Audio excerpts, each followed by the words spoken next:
Assalamualaikum warahmatullahi wabarakatuh. Kenalkan, nama saya Rangga Sufaro Prabowo dari Offering PKOC. Di sini saya akan membahas osteologi, yaitu kerangka dada dan tulang kepala. Nah, sebelum membahas osteologi, saya akan menerangkan bagian tulang terlebih dahulu.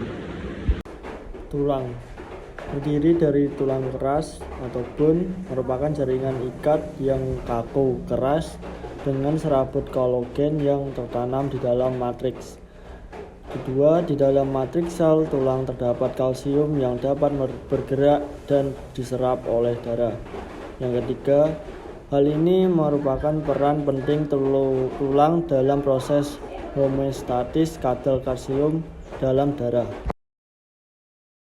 Selanjutnya, tulang dibentuk oleh sel pembentuk tulang atau osteoblast yang menghasilkan sel-sel tulang keras atau osteosit. Lalu, tulang terdiri dari dua macam, yaitu yang pertama tulang kompakta, yang kedua tulang spongiosa. Selanjutnya, secara umum perbedaan tulang rawan dan tulang keras sebagai berikut. Yang pertama, tulang rawan tersusun tidak teratur, selnya kondrosit, matriksnya kondrin, dan sifatnya lentur dan elastis. Nah, sekarang tulang keras. Tulang keras tersusun teratur yang membentuk sistem Havertz. Sel-selnya yaitu osteoblast, osteosit, osteoklas. Matriksnya tersusun oleh kalsium dan fosfat.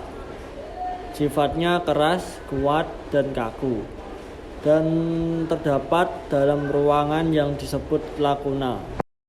Selanjutnya membahas tulang-tulang kepala. Nah, tulang kepala terdiri dari dua bagian, yaitu tulang tempurung otak dan tulang tengkorak wajah. Di sini saya akan membahas tulang tempurung otak terlebih dahulu atau carinium. Terdapat tiga bagian, yaitu kubah tengkorak, dasar tengkorak, tengkorak samping. Bagian-bagian yang ada di dalam kubah tengkorak atau kalvaria adalah yang pertama, satu os frontal, dua os parietal, ketiga os occipital, keempat os temporal. Selanjutnya bagian yang ada di dasar tengkorak atau basis.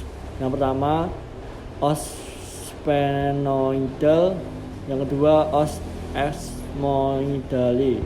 Nah, yang terakhir tengkorak samping atau temporal, terdiri dari os squamosa dan os petrosum. Nah, selanjutnya membahas tengkorak wajah.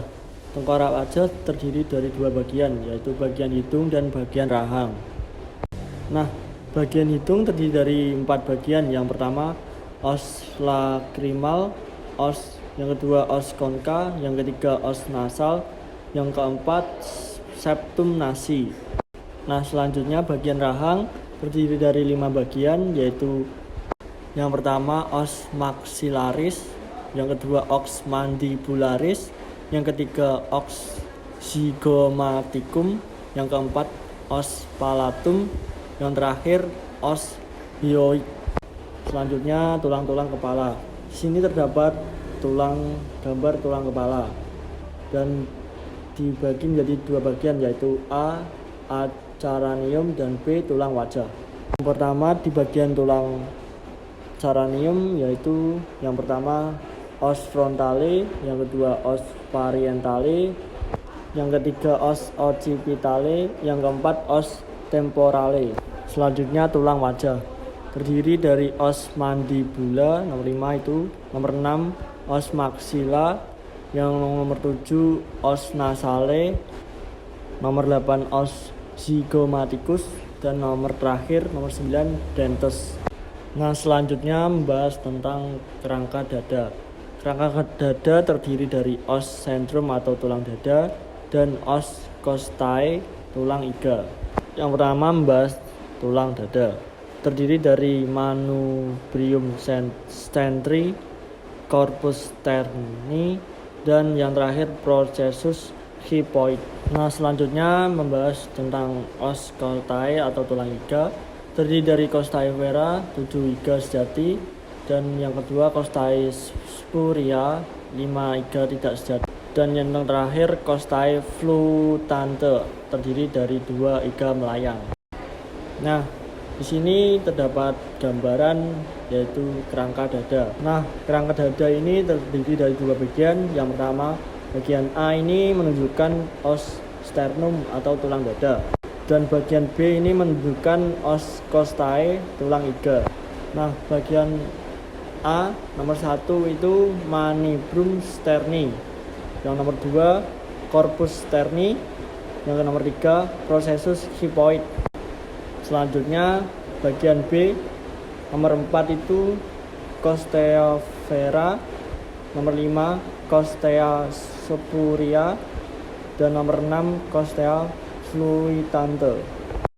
Nah, itulah gambaran dari kerangka dada, dan sekian dari saya. Kurang lebihnya mohon maaf. Wassalamualaikum warahmatullahi wabarakatuh.